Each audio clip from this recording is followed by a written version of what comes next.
Hi Bea, welcome in Amsterdam. It's my pleasure. We all want to improve the learning of our children to prepare them for the future, of course. And the question is, how can we improve the education performance and contribute them to the future society?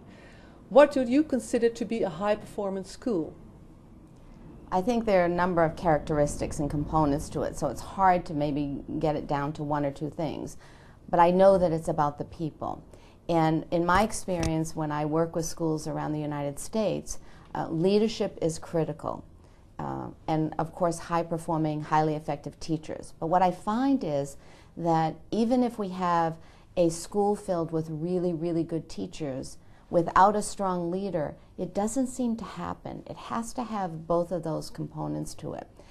And what happens when you have a strong leader is he or she helps them to feel this, this vision, this moral imperative.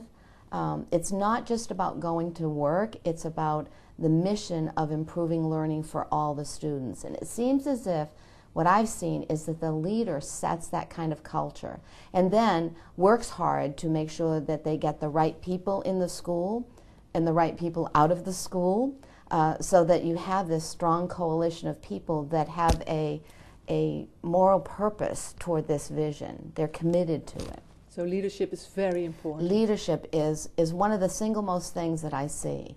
If I go to schools and I see a cadre of teachers that really have this moral purpose, but if it's not a strong leader, it doesn't happen. It doesn't work. It doesn't work. It doesn't work. They can have some minimal effort within and effectiveness within their small group of children, but everything bumps up against larger systemic processes and procedures that have to adjust.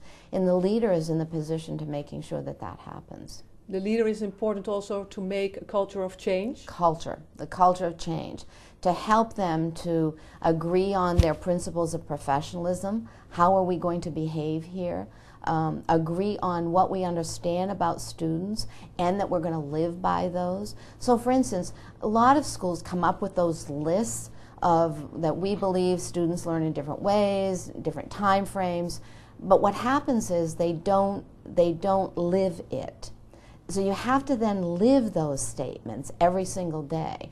Is what we're deciding and doing right now congruent with the statement up there that says that students learn in different ways? Or is it that what we're deciding right now is just for convenience for the adults in the building?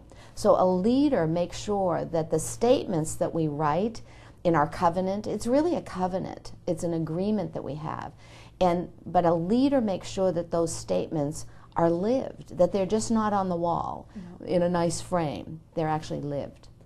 And the teachers, they should perform in alignment with what the leaders Yes. learn them how to live. Yes. And what I find what happens is when the leader then gets the right teachers in those positions and unleashes them somewhat.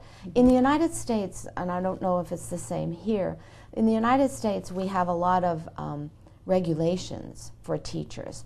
And I think a lot of teachers feel encumbered by that. But good leaders help to pave the way to unleash that. And what I've found is when you have a group of teachers who understand the vision and know that they're responsible for, let's say, these 100 students, and you get some of those regulations out of their way a bit, they come up with what they need to do. And they work collaboratively. In a lot of the schools, what they're beginning to do is group and regroup students around particular learning goals. So for instance, we have a second grade teacher that might have 25 students. She's struggling to meet the needs of all those students, but so is the second grade teacher across the hall and the third grade teacher across the hall.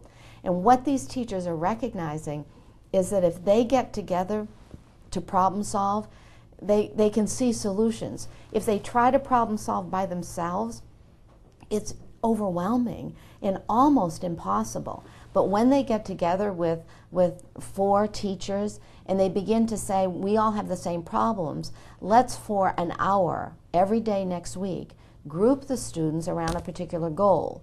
So for instance in math, if there are 4 of us, what teachers are doing is they're saying, let's identify 4 math goals that all these students need, and one might be place value, multiplication, and they group the students for a short period of time. So I might take all the students who need place value, and I might have 8-year-olds in there, 9-year-olds, and 10-year-olds in there for a short period of time. This is not tracking. In the States, we used to track students according to ability, low group, high group, middle group. That's not what this is. And teachers are finding this incredibly powerful, incredibly powerful. So if teachers are able to make this movement, they are also able then to make students' achievements higher? Yes, yes. And students become so engaged because they're meeting with success. I mean, engaging students is not, it's not rocket science. No. Success breeds success. Very simply, success breeds success. Failure breeds failure. And when you have students just taste a little bit of success, it engages them. It engages them. And do you believe that also the society is very important in his role for the school? So absolutely. The school is certainly, the community and the family is a critical piece of it. What we've come to understand, however, is that a lot of students come in, a lot of children come in, and they don't have the home atmosphere that perhaps you had and I had growing up. And so that's a challenge. So that's a challenge for us in schools. But here's what Marzano's research, as you know, I work with Robert Marzano.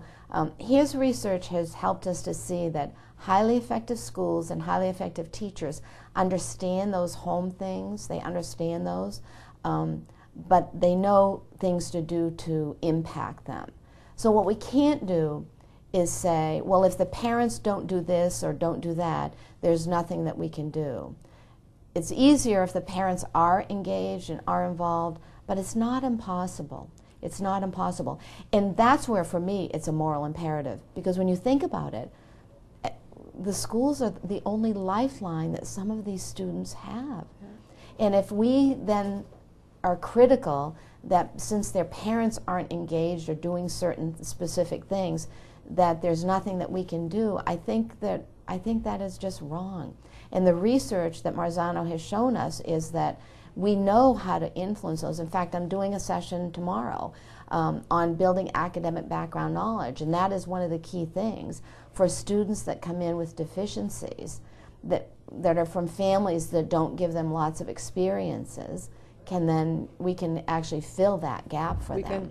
We can fill the gap, although yes, their background is not yes, the highest as the other students, for example. Yes, we can do that. Okay, that's good news. Yes, it's Thank exciting. you very much, yes. Bea.